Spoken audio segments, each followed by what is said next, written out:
Entry points for an attack. So now you kind of understand the different types of attack. There are different entry points that an attacker will try to utilize. And as a ethical hacker, you're going to need to learn the different entry points that can be used to breach an organization's security by doing a simulated attack or a pen test. Some of the most common entry points for an attack include remote networks. This type of entry point usually comes from the internet or over the internet.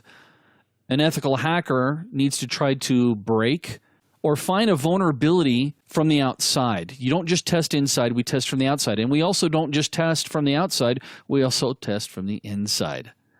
That would include testing things such as your firewall, your proxies, your routers, making sure that there's no updates or patches that need to be applied.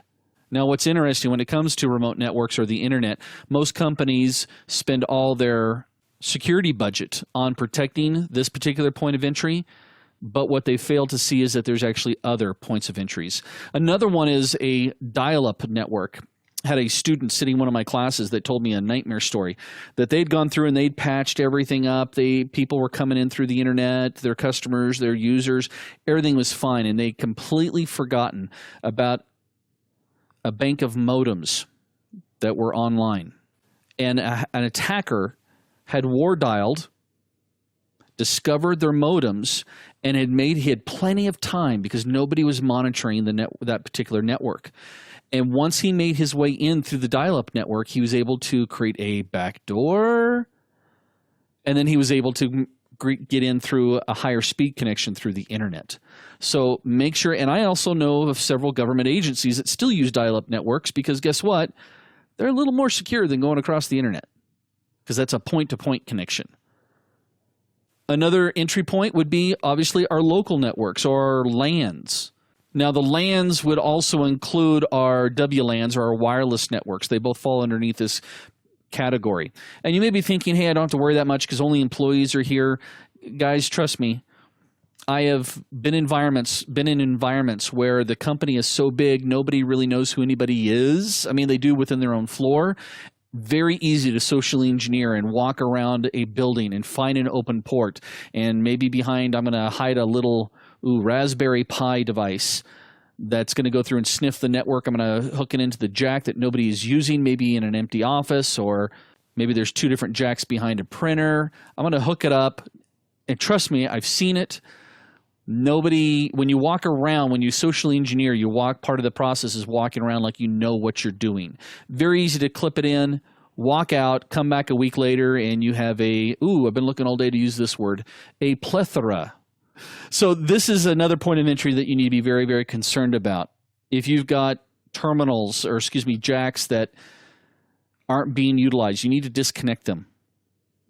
I happen to know of a particular military installation. They not only disconnect them at the patch panel, they actually cut the wire from behind the jack, and they have like 10 feet of cable that's up above so they can repatch it, and it's because it's an extremely secure environment. Wireless is a whole separate beast. That's why we have a complete dedicated course just on that. We also have to worry about stolen equipment. That is definitely a point of attack. So if someone loses their laptop, their tablet, especially in a BYOD environment, where people are providing their own devices and you're hooking them into your network and they go on vacation and they lose it. And who knows, maybe they've got it so it automatically logs in their VPN. Let alone, what if it's a laptop from somebody in IT? I guarantee there's going to be some information on there that you don't want an attacker to see. This type of entry is commonly overlooked by companies everywhere. And if I can get a hold of your laptop that's authorized in your domain, oh man, am I going to totally pwn you. And what's interesting too about stolen equipment is that many times, let's face it, users get embarrassed. I can't believe I left it at the airport, or I can't believe I left it at the hotel. And so a lot of times these devices are disappearing and they're not being reported very quickly or quick enough. And again, this is where part of that training mechanism comes into play so that we can get it locked out as quickly as possible. Social engineering is also another entry point. Now, again, we have a full course coming up for you guys on social engineering. But the concept here is that we're hacking humans. And we can do that across a phone. I can call up and say, hey, Julie, maybe she's the front receptionist. Hey, Julie, this is Fred Johnson at the IT department. Listen, I just did some stuff to give you more permissions to some files that we're about ready to come online. Can you do me a favor? We're going to test this really fast. Can you just give me your username and password? I'm going to try to log in and see if you have access to the resources that you need. Now, I know you may be thinking, come on, Dale, that's not going to really work. Trust me, it works.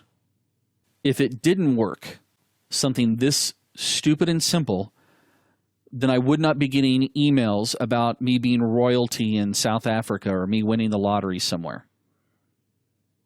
This can also, social engineering can also be done face-to-face. It requires someone a little more bolder.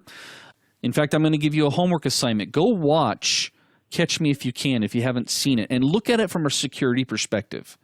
I also recently just saw a clip from a late-night TV show where they were going out on the street talking with people and saying, hey, we're just trying to see if people will tell us how they've come up with their password.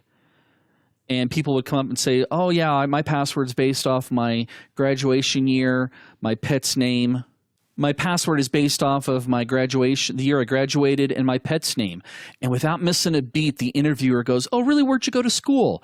And they'd be like, oh, I went to Hurricane High. Really? I had a friend who went there. What year did you graduate? And they go, oh, I graduated in 97. Okay, there's the first part of the password. And then they go, so you have a pet? What kind of a pet do you have? Oh, I got a little chihuahua. Oh, that's so cute. What's his name? Oh, it's Fred. Trust me, if it wasn't that easy, they wouldn't be doing it. So social engineering, this again comes back to that training aspect as far as it being extremely important. Then we have physical entry. This kind of goes back to that local network thing. Obviously, it requires me to have physical entry into your environment. So what are you guys doing to protect your company from somebody physically entering the organization without your knowledge? Well, I know a lot of people or a lot of companies go through and they may have security guards. They may have dead men doors. They might have pass keys. I love doing pen tests with passkeys because it's called tailgating.